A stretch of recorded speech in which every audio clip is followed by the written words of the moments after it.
قل بفضل الله وبرحمته فبذلك فليفرحوا وخير مما يجمعون লক্ষ্মীপুর জেলা আহলে সুন্নাত ওয়াল জামাত এবং লক্ষ্মীপুর জেলা গাউসিয়া কমিটির কর্তৃক আয়োজিত আজকের এই পবিত্র দশমে জুলুসে এই যে মিলাদুন নবী সাল্লাল্লাহু আলাইহি ওয়াসাল্লাম যে সমস্ত আলেম দ্বীন এবং মুফাসসির এখানে উপস্থিত হয়েছেন সকলকে আমার পক্ষ থেকে জানাই আন্তরিক শুভেচ্ছা এবং মোবারকবাদ। সময় খুব সংকীর্ণ, বেশি কথা বলবো না। আমি সংক্ষিপ্তভাবে 2 থেকে 3টা বিষয় নিয়ে কথা বলবো। আমরা এই ঈদে মিলাদুন নবী উপলক্ষে আমরা ঈদে মিলাদুন নবী শব্দটা আমরা ব্যবহার করে থাকি।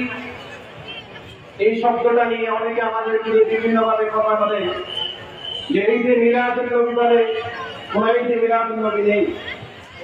আমি আপনাদেরকে বলবো, আমার আল্লাহ তাআলা পবিত্র কোরআন মাজিদে ইরশাদ করেছেন, ইয়া বানি ইসরাঈল আযকুরু নি'মাতি আল্লাতী আন'আমতু আলাইকুম ওয়া আন্নী ফাদ্দালতুকুম আলাল আলামিন। বনি ইসরাঈল জাতিকে আল্লাহ তাআলা বলতে বলেছেন যে বনি ইসরাঈল জাতি, তোমাদের প্রতি আমি যে নিয়ামত দিয়েছি, ইসরাঈল আযকুরু নি'মাতি আল্লাতী আন'আমতু আলাইকুম, তোমরা আমার দেওয়া সেই নিয়ামতকে তোমরা বারবার স্মরণ করো, স্মরণ করো। তো আল্লাহ তাআলা বনি ইসরাঈল জাতিকে বলেছেন তোমাদের জন্য যে নিয়ামত দিয়েছি সেই নিয়ামতকে স্মরণ করতে।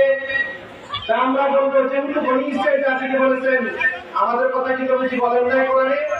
অবশ্যই বলেছেন। আমার আল্লাহ তাআলা অন্য আয়াতে বলেছেন, আযকুরু নি'মাতাল্লাহি আলাইকুম ইয কুনতুম আ'দা, তোমাদের প্রতি আমি যে নিয়ামত দিয়েছি এই নিয়ামত তোমরা স্মরণ করো।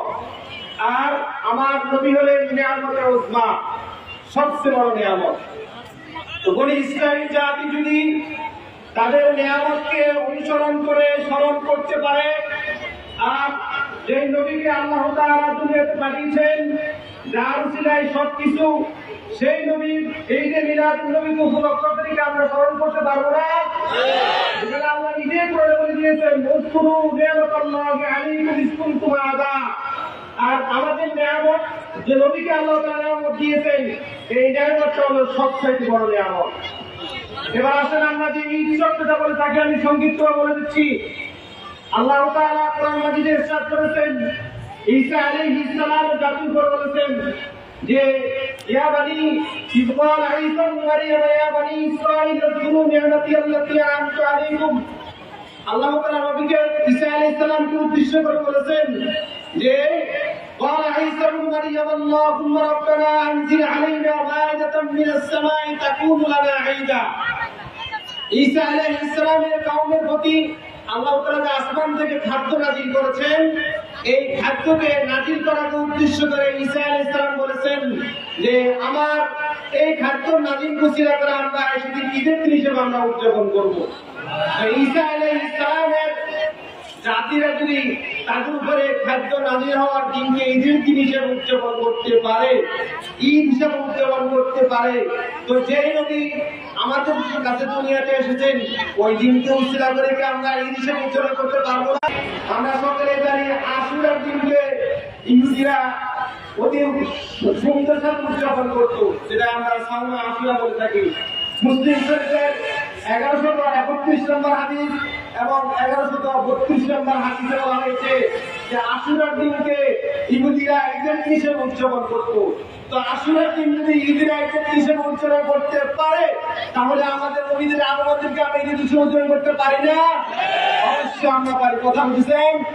তাই আমরা বলবো, আমরা যে আজকে ঈদে মিলাদুন নবী উদযাপন করে থাকি, এর সপক্ষে কোরআন এবং হাদিসে দলিল আছে। কথা বলছেন এখন? তাই আমি সংক্ষেপে কথা বলবো না, সময় খুব কম। আল্লাহ তাআলা আমাদের সকলকে যেন আজকের এই 10 জুলুসে ঈদে মিলাদুন নবী কবুল সকলে বলুন আমিন।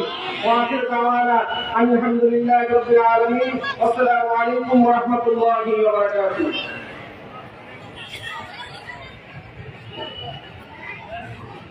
ধন্যবাদ আব্দুল্লাহ ভাইকে।